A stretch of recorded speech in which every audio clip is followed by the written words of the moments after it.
at the bottom of the pyramid, the many farmers who get stranded with their cotton, with their tea, with their coffee, where they have to sell with prices that do not add value to what they are doing. That is our overall agenda. Wonderful. Thank you very much, Mr. President. We heard you loud and clear. The government has the vision, made the public investments, both educating people, and the government wants to add more value and create jobs. Now, let me ask you to President Orama the following question. You heard, Mr. President, and the government is committed, is doing investment. What Afri-Exim Bank can do, not only for Kenya, but also for the industries that will be positioning themselves into these special economic zones. We know that Afri-Exim has been at the far front of Africa's industrialization and trade.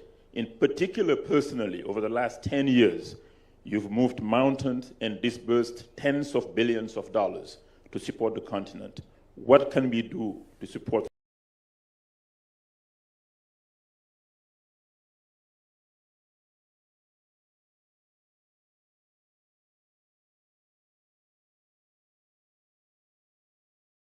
further Kenya, but also the industries coming into the zones? Thank you. No, thank you very much, Amadou. The strategy we established when I became president had 4 key pillars. 3 are important here. One of them is industrialization and export development. The other key one is intra-African trade and AfCFTA promotion, all linked. When we set up this strategy, or before we did that, we studied the industrial landscape, what ought to be done for us to be able to make any impact. We found that a key issue for industries in Africa is infrastructure that will make sure they produce competitively. So we knew that the answer to that is what others had done, especially China and others, is to build industrial zones, special economic zones, because that would be the fastest way of dealing with the infrastructure problem and then set the pace for expanding the good infrastructure to the rest of the economy. If you wanted to wait for the investments that will go throughout the economy so that everywhere is good for industrialization, you wait for too long, because Africa required at that time, about $110 billion every year for the 10 years to be able to build the infrastructure it needed. Africa did not have that money. So we knew the industrial parks would be the way to go. But we also knew that to attract anybody to the industrial parks, we needed to have a comprehensive solution. It's not just building the infrastructure, but also making sure that you provide all the facilities and assistance that will make somebody coming there to focus on producing. Because what we normally see on the continent is that people come there, they have so many other things to contend with, which are not related to their main core business. But we also recognize that to do industrial parks, after doing the survey, we needed somebody who knew how to do those things.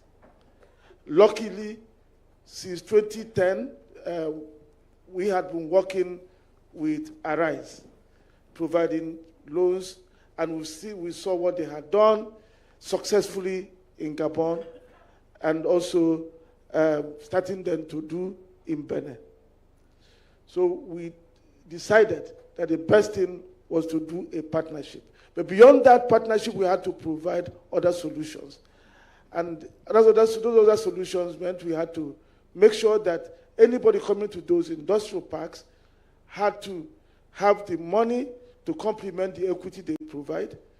We had to also be able to have an equity fund that is not scared of Africa, that would go along with them, because we know that if you're telling somebody from China, from Kazakhstan to go to Africa to invest money, we have to first put our leg in the water. And that's what our fund was intended to do, to show them that we will not bring you where we will not go to. We also knew that trade finance was critical. That's our bread and butter. So we had to make it available, but make it in a specialized way. We then also knew that payment services, insurance services, and all those things were necessary, including a very important thing we always neglect, testing and inspection centers. And I forgot to mention it, Mr. President, we are going to build a testing and inspection center here to enable goods produced here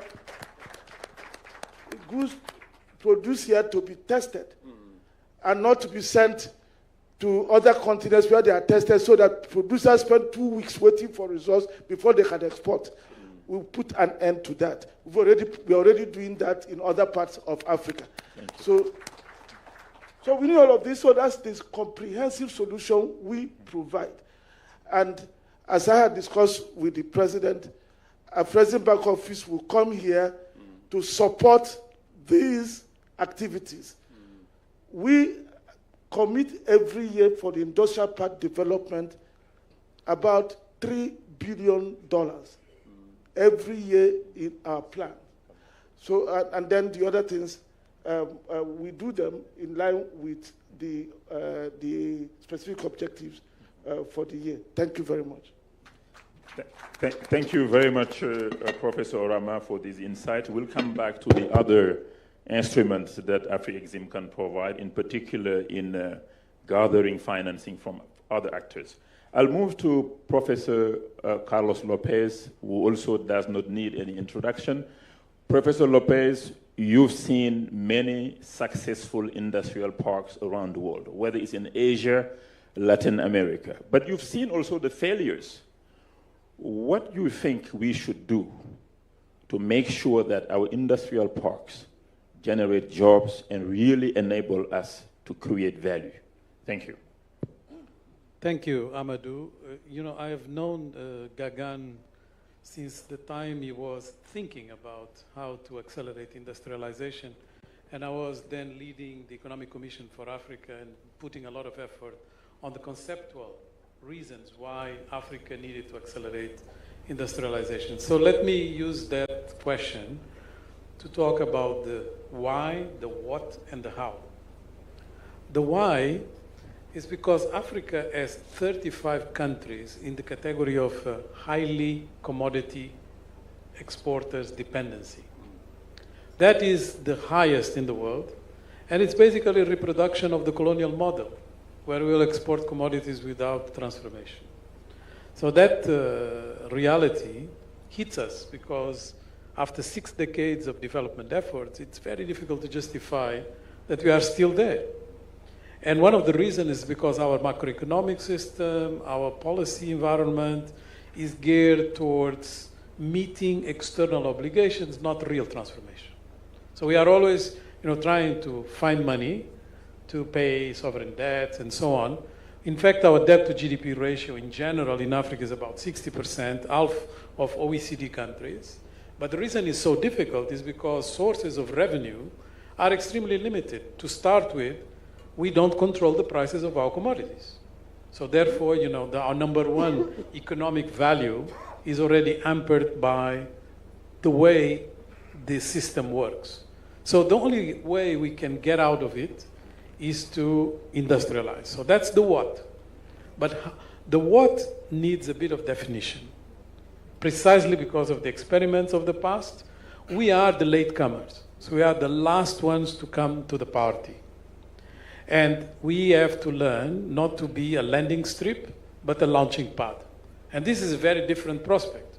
If you are a landing strip, which is just going to incrementally do what you have learned from others. No.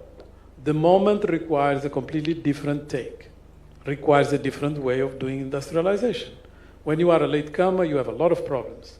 Your regulatory system is much more complex, your access to capital more limited, the intellectual property regimes are not going to be favorable. You can go on with the list, not to mention your internal conditions, like your skill set, your infrastructure, your access to energy in particular, can all become real challenges that will not allow you to do proper industrialization. And that has been used as an excuse to keep pushing us, policy-wise, to be much more on diversification of the economy than industrialization. That's what we are told by the experts.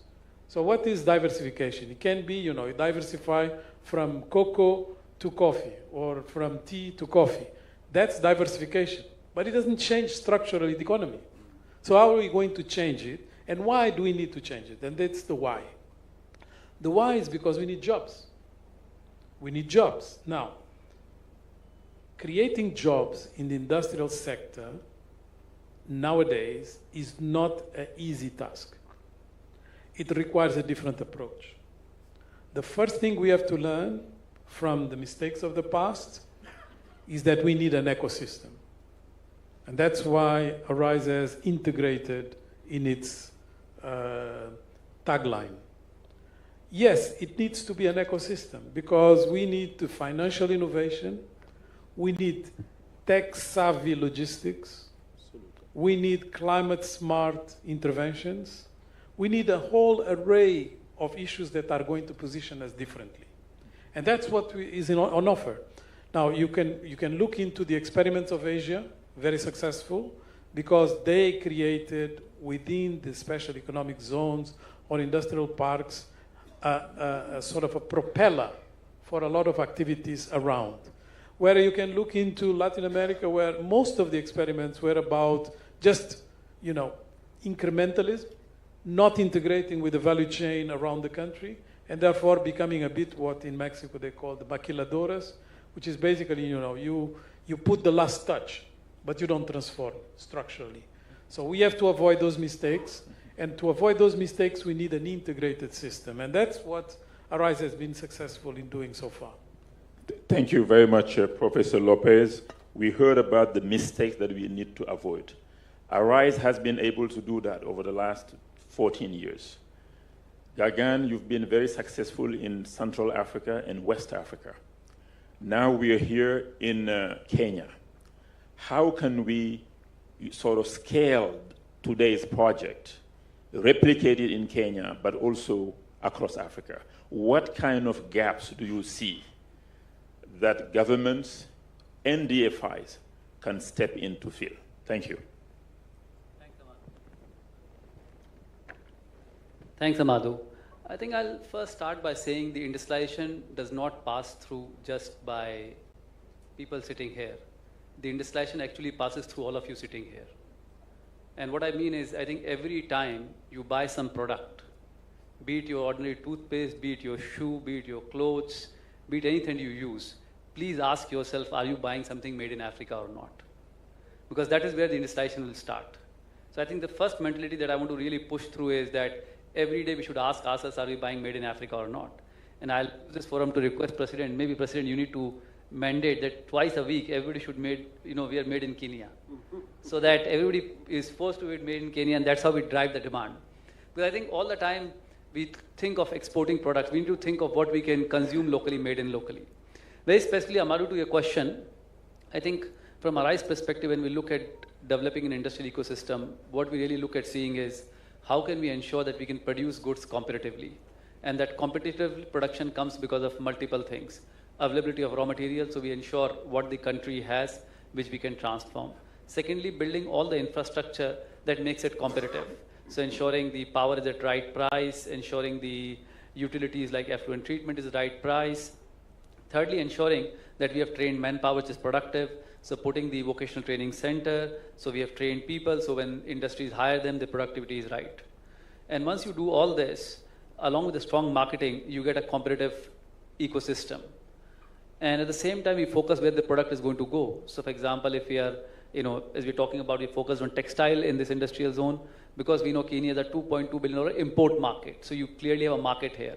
So when you start producing, it easily becomes, viable. Similarly, if you think of the Boda Boda industry, 1.2 plus million Boda Bodas officially.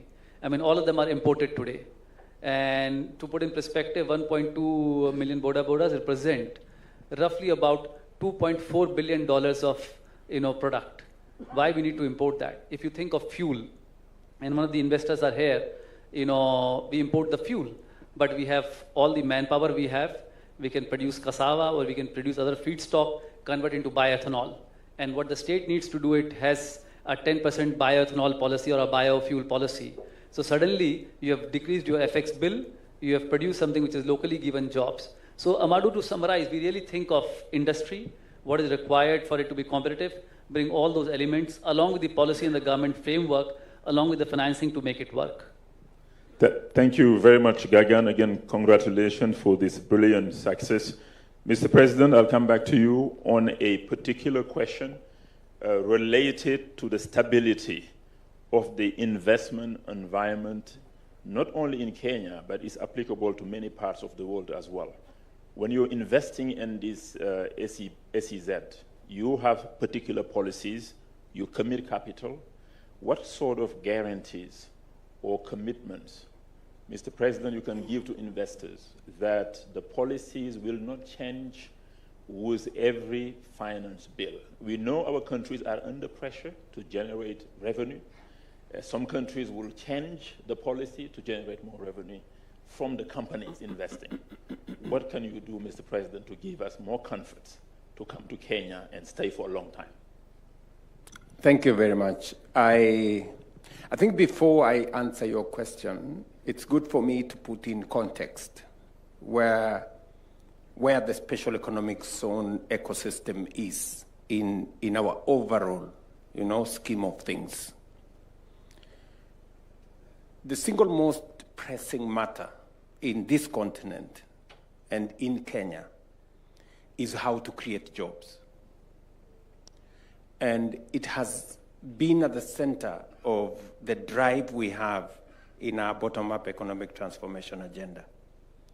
From housing, which today has created close to 320,000 jobs, to the digital jobs ecosystem that we are working on, spreading the fiber optic network around Kenya, making sure that we have G2 centers, which are ICT hubs. So far in that space, including our BPO ecosystem in Kenya, we have close to 180,000 jobs created over the last 3 years. On to what we call labor mobility, structured labor mobility using bilateral labor agreements, making sure that we know if Kenyans are going to work abroad, where are they working, what kind of salaries are they earning, what kind of work environment are they working in, and if they are in trouble, how do we get back home? And then, of course, it comes down to our special economic zones program. The reason why initially we put our own money, apart from assigning and delineating areas for special economic zones, we put in the first 3 billion shillings to do the very basic infrastructure, which has been done. I think most of it is on its final stages. Then, earlier in my term, I decided that the government of Kenya was going to increase its shareholding in AfriExim. And it was deliberate, because we needed an institution with a financial muscle that we can leverage on to be able to invest in this space. And I must congratulate AfriExim Bank with their partners, Arise, that they have come through for Kenya. We invested $50 million. They gave us a $3 billion facility to be able to run our program. That's a great investment.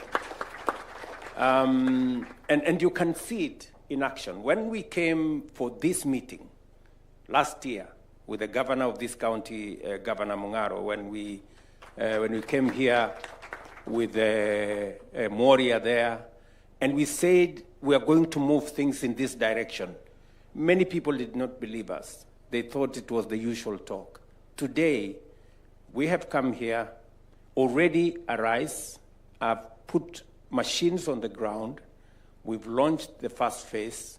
You've had Orama announce here that they have already made available $500 million, which is 65 billion shillings, to put the infrastructure here in Vipingo Special Economic Zone, infrastructure in Dongokundu, and infrastructure in Naivasha. All that space is going to create new opportunities. It's going to create new opportunities for jobs, for adding value to our products, and for making Kenya a net exporter of finished products. And we begin to reduce our imports. And that is the trajectory we are looking at. You have asked me a specific question. What is it that we are doing as government to make sure that we are predictable? That it is not going to be a game of guesswork by the investors who are here. And I want to tell the investors here, who are here, we made a deliberate decision. The reason why we are setting up special economic zones is because we have legislation that protects investors that come into these special economic zones. We have made a determination that we will have a 5-year cycle of policy so that at the very least, you know that as you invest in this space, you have 5 years before there is any discussion on change of any policy in this ecosystem. And number two, we have also made policy decisions, including reducing some of the taxes of some of the materials that will be required for manufacturing. For example, we have removed duties on imports of paper that will be used for manufacturing of tea products, coffee products, export products. We are looking at other interventions, and we are discussing with industry. We have a robust conversation with industry. How is it that we are going to make it easier for companies, for industrialists to invest in the special economic zone, even as we work on setting it up? We have also looked at how are we going to have energy security. We are having a conversation as Kenyans that the 2,300 megawatts is not anything we can even tell anybody. We are having a robust conversation now how we are going to have 10,000 megawatts at the very least, so that our investors in our special economic zones and in other parts of our economy know that there is energy security and predictability. We are looking at deploying infrastructure. As Arise is putting up infrastructure in Vipingo Special Economic Zone, the government of Kenya is dualing the road from Mombasa, coming this way. As you can see, there is already a lot of work in that direction so that we can provide easier mobility in that space. We're looking at how to extend the railway to Uganda. We're looking at how to do more roads, provide more in terms of water, make sure that other utilities are readily available. We are also reorganizing Kenya Power to make sure that it becomes much more efficient. We've brought in private sector into that space. And we are now having a conversation as Kenyans how, as industrialists come into Kenya, we can de-risk some of their investments. Like, for example, Gagan is asking us that as he puts this huge facility here that is going to employ 30,000 Kenyans, he wants Kenyan investors Kenyan private sector people, Kenya government, to be part of that investment. And I have undertaken to him that the government of Kenya, with our agencies, and we are going to encourage some of our companies, some of our pensions with patient money, to be able to invest so that together, Gagan and all the other industrialists who are coming here will know that we are not telling them to go where we don't want to go ourselves. We want to make sure that, as Orama said, they are helping us as a continent to inform the rest of the world that Afri-Exim is willing to put in their money. So those industrialists coming from outside Africa should invest. We are saying here in Kenya, we are putting our own money into the industrial opportunities we have, so that even as others put in their money, they can see our skin in the game. And therefore, then they can have the confidence that the government of Kenya and the people of Kenya and the private sector in Kenya is also part of this program. So, to answer your question directly, is that we have a predictable policy space backed by the law. Number two, we are ourselves investing in that space so that we are not leaving our investors alone, and we will then be as concerned as they are if there are any policy changes to be made, because in that process, if it is going to affect them, then it is going to affect us. And therefore, we will be a lot more careful in how that space changes. And finally, is to tell the investors that are here, and I know many others that are listening to us elsewhere, that this is a space that you can be sure of. We are not in this for the short term.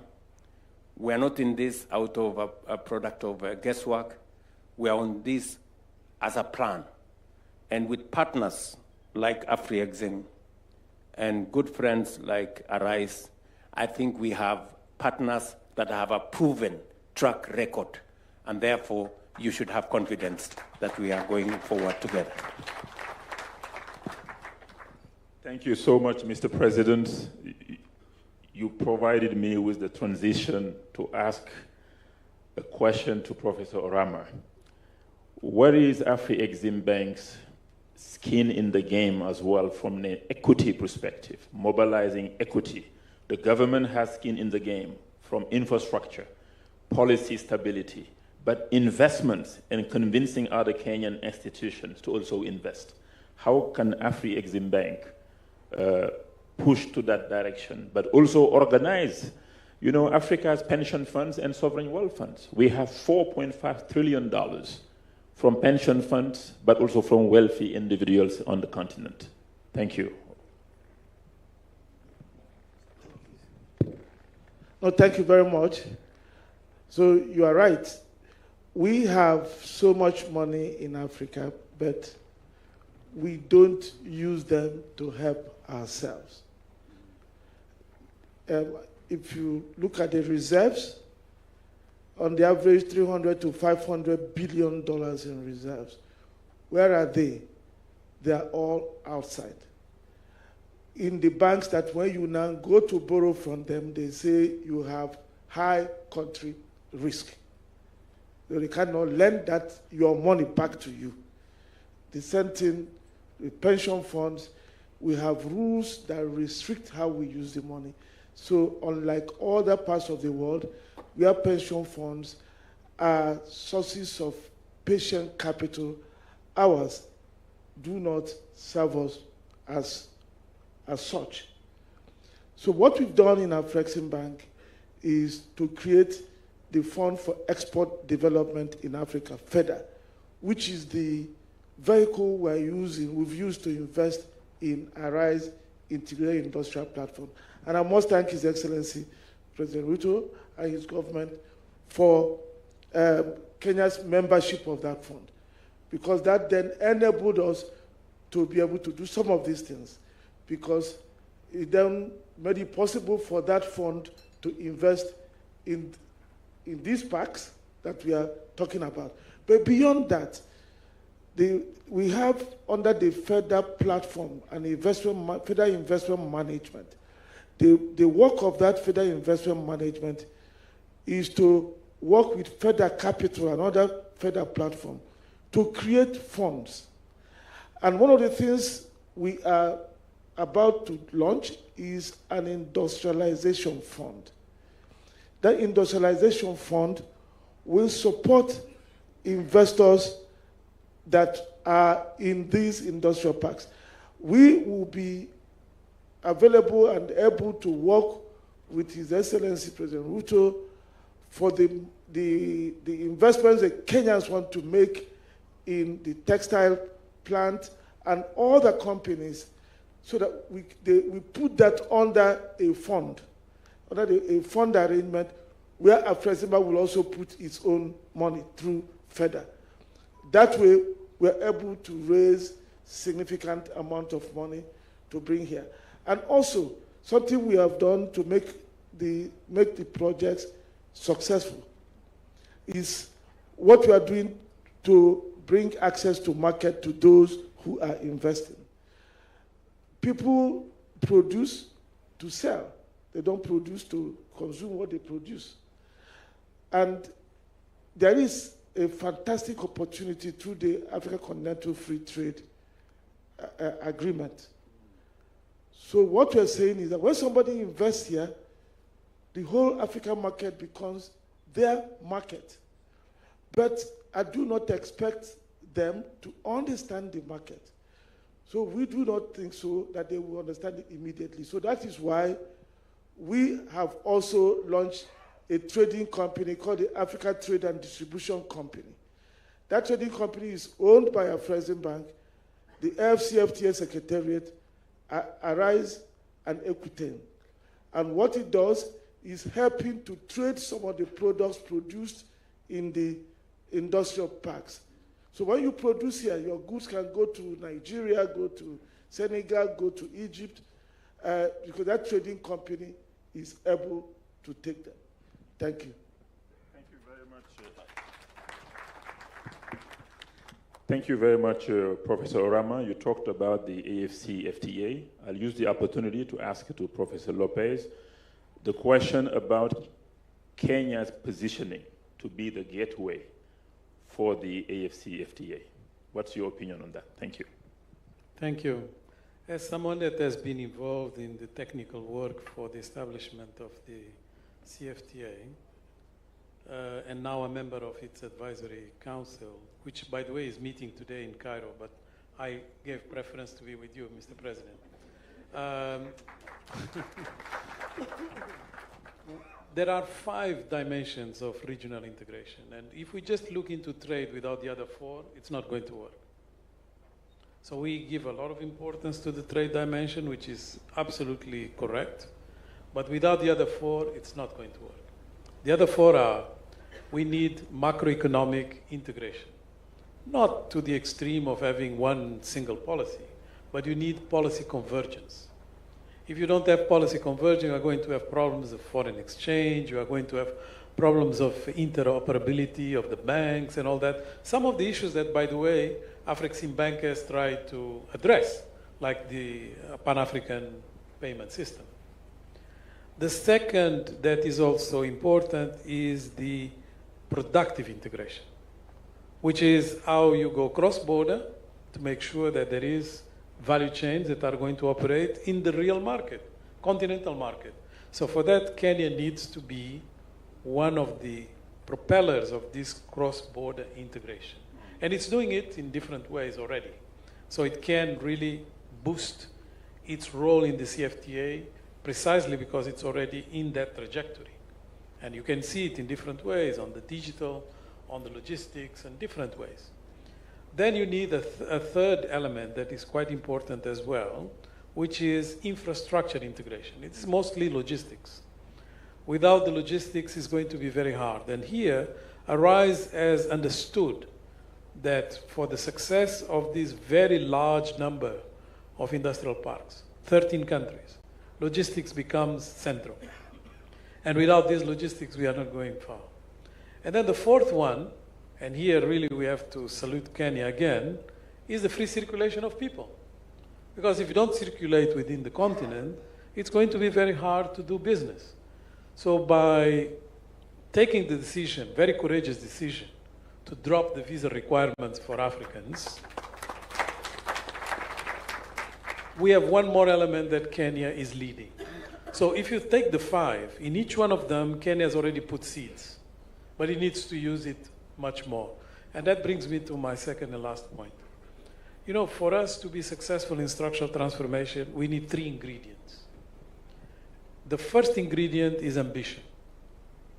Ambition is defined by making sure that you understand the megatrends, and there are 3 that are particularly important: demographics, the president said it, climate, and technology. If you don't understand them, you will not realize that things are moving extremely fast. And only when you get the real sense of this speed, you then position your strategy to be able to beat the ambition that makes sense. Once you have done that, you need the second ingredient. There will be a lot of things under the sun, but you need focus. And this focus is very difficult because the focus is going to demonstrate the windows of opportunity are very limited and very narrow. So it has to be very calibrated. This is where you will decide, for instance, that your value chains are going to be in competition with the world. And therefore, what is it that you are going to put that is differentiating to create the value that you are after? So that's focus, a lot of focus. And once you have done focus, you need the third ingredient, which is alignment. Because, you know, you can decide these are the 3 or 4 areas we are going to invest on. These are the ones that we are going to prioritize. But then it's a complete disarray between Ministry X, Ministry Y, different agencies, each one going its own way, bureaucracy, red tape. Things are not going to move. The only way it works is by making sure that coordination is not just a word that we use lightly, but rather coordination is about every single part of the government and key actors of the private sector are going to be elevating that focus into national priority. Thank you very much, Professor Lopez. I will ask one last question to Gagan before handing over to Mr. President for his closing presidential reflections so that we can end the panel. Gagan, we heard that special economic zones can help Kenya be the gateway to the AFC FTA. But that's good. But what we want also is for special economic zones to be the gateway for the local community, for farmers, for small enterprises, micro enterprises, you know, to be their gateway for prosperity as well. What lessons can we learn from your experience in these 13 countries around Africa where ARISE is already? What can we do to make sure that SEZ enable what we call economic growth, but also job creation? I think, Madhu, very important question. My belief is industrialization cannot happen just by foreign investors.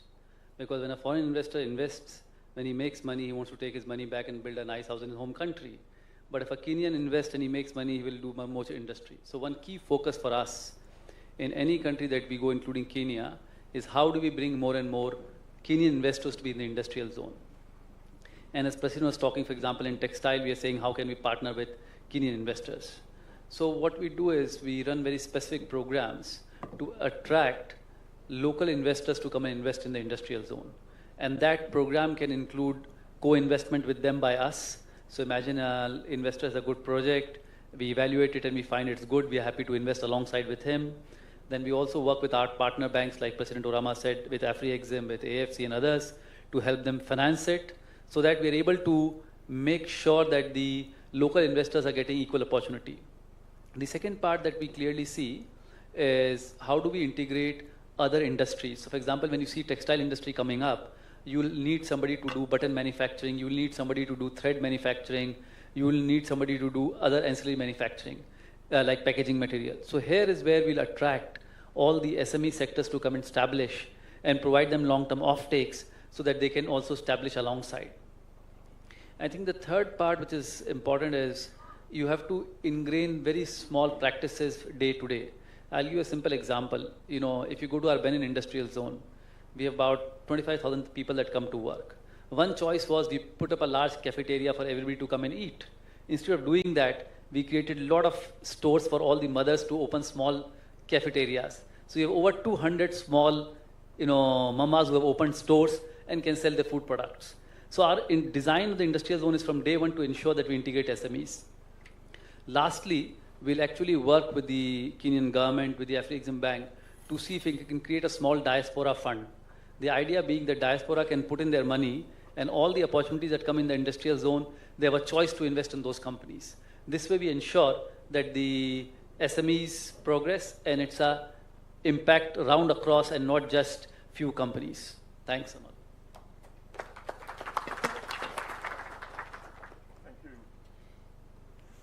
Very much, Gagan. Mr. President, the last word for you, Excellency. Mr. President, what is your call to action for African governments, development finance institutions, the private sector, but also for the local communities? Call to action so that the special economic zones can become the backbone of Africa's industrial transformation. Thank you, Mr. President. Thank you very much, my good friend, Mr. Holt. Listening to these good people here, I wish I had them every day to speak to the people of Kenya. Because what they're saying is music to my ears. It's what I keep, saying. Look at what Professor Orama has said about how do we mobilize domestic resources. Why is Afro-Exim Bank, a local bank? Local in the sense that it is African. It understands us better. They ask us less questions because they understand us. He's just said, we get our own money, we put it in some institutions out there. When you want to borrow that money from them, they tell you, you are a risky borrower. This is your money. It is okay for them to keep it, but it's not okay for them to lend it to you. That tells you we must have some local solutions. And it is, Professor, what I have been pushing in our country. We've had not a very good culture of savings. Our National Social Security Fund is among the smallest in our region. Now we have changed that. We are growing our pool of patient money, our pool of savings, our pool of money in our pension funds. Just in one pension fund, the National Social Security Fund, we have doubled in the last 2 years the money in that fund. And we will triple it by 2027. We'll have 1 trillion shillings in that fund. That is how we have money which we can use for our own investment. Because I am told by economists, because I'm a scientist myself, that investment is a function of savings. If you have not saved nothing, you have nothing to invest. So we must start by savings. And I want to congratulate the people of Kenya. They have finally agreed that savings is a way for us to go. And it was what Professor Orama here was telling us, that we must build our own capacity to invest. And our own capacity to invest is built around how much savings we can put together.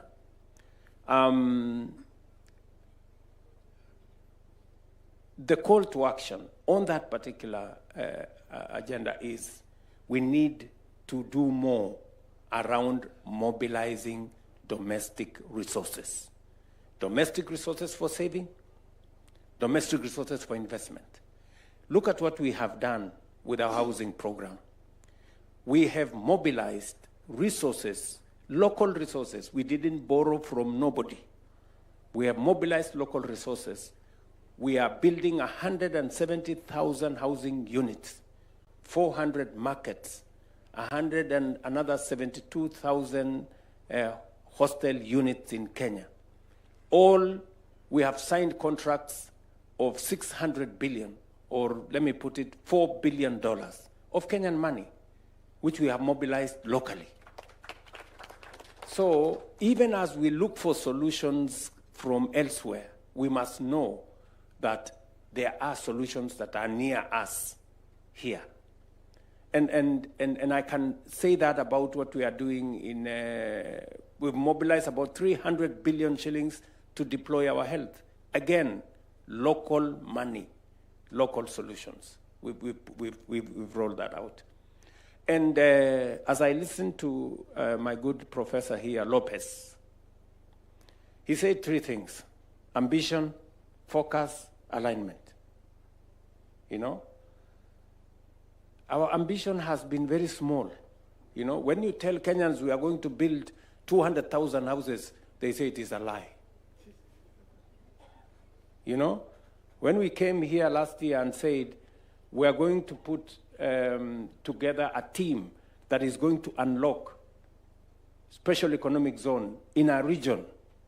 And I remember when I had a meeting with Professor Orama in Mombasa last year, and we did announce $1 billion of investment in special economic zones in our country. $1 billion looks so much money. People are saying, no, this must not be true. Because our ambition is small. So we are used to mediocrity. We are used to smallness.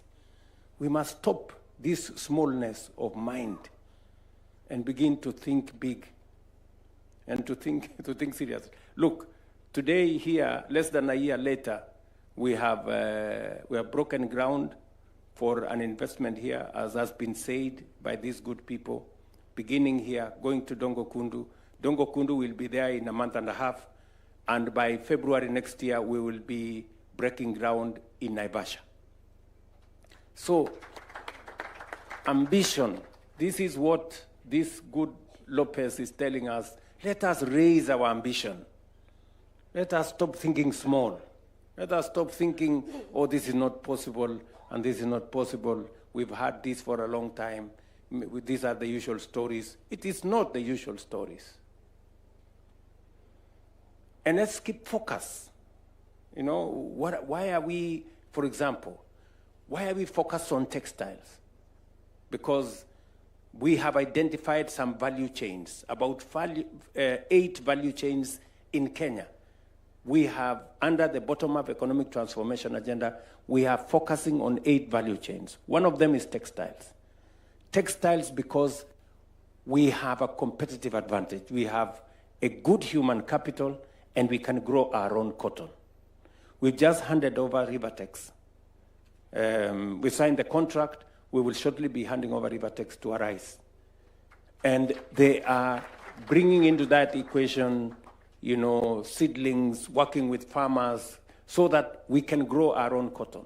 So that even the factory we will be building here in Vipingo will use cotton from Kenya. That is the direction we want to take this. We are focusing on e-mobility. Why?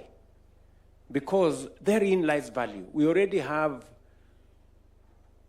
just to mention one sector, 1.5 million almost border people in Kenya. Arise is beginning the production of e-bikes in Kenya right here in this region. Again, so that we can replace those borders which are using fuel with the ones that are using electricity. When I said that we will have motorbikes that will use electricity, you will not need to buy fuel. Many people say, oh no, how is that possible?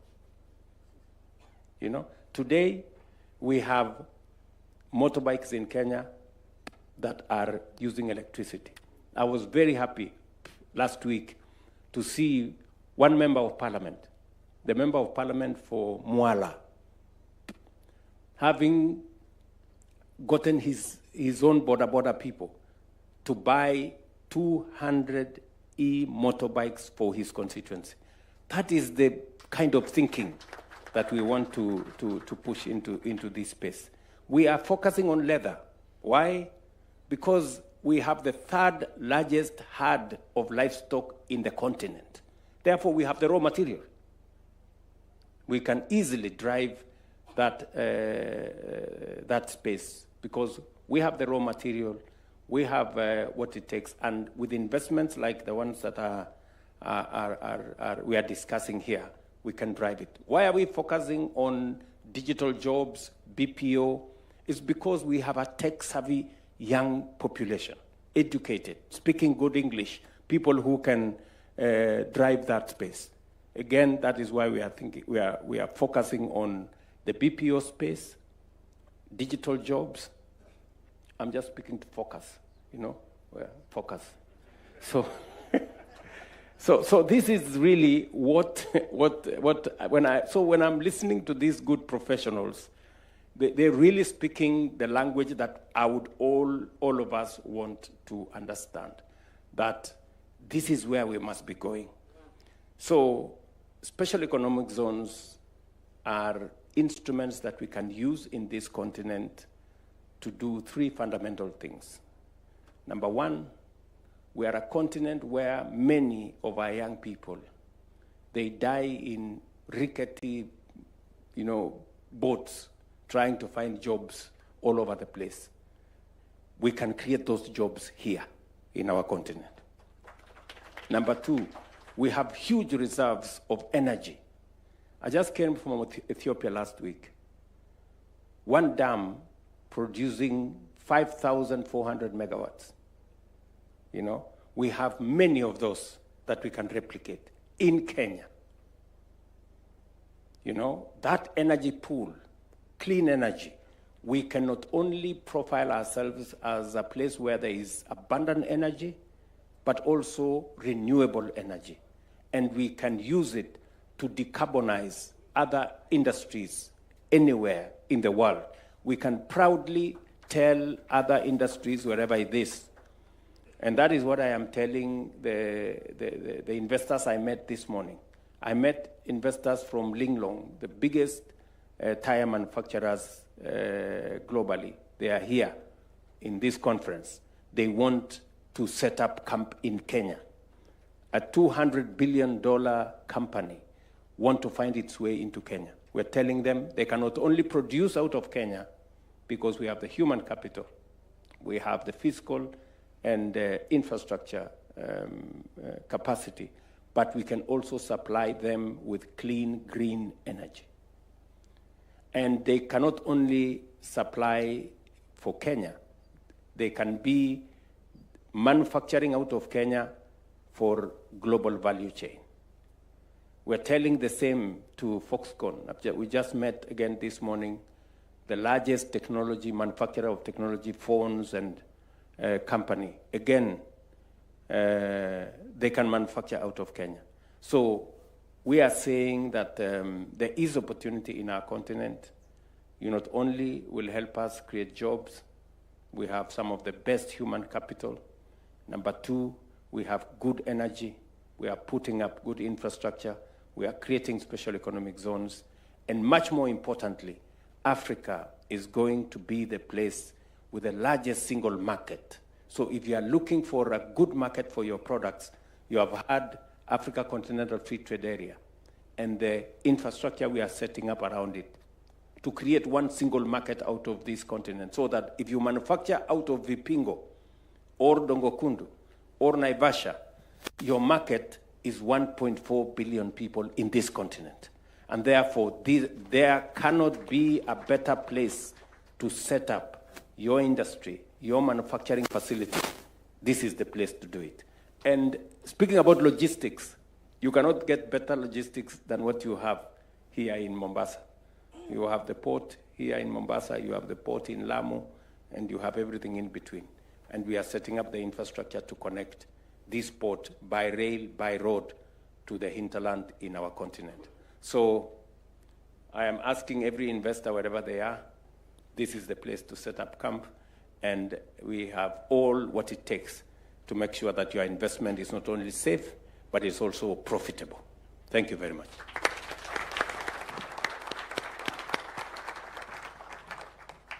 Thank you very much, Mr. President, dear panelists as well. Thank you for this brilliant panel, exciting panel. Please, let's put our hands together for a round of applause. Thank you. Thank you very much, Mr. President. Another round of applause for the panelists, and thank you for articulating those issues very, very clearly. And after such an engaging moment, let's take our seats kindly. Let's take our seats briefly. After such an engaging moment, there's not much to add, but allow me, Your Excellency, to invite the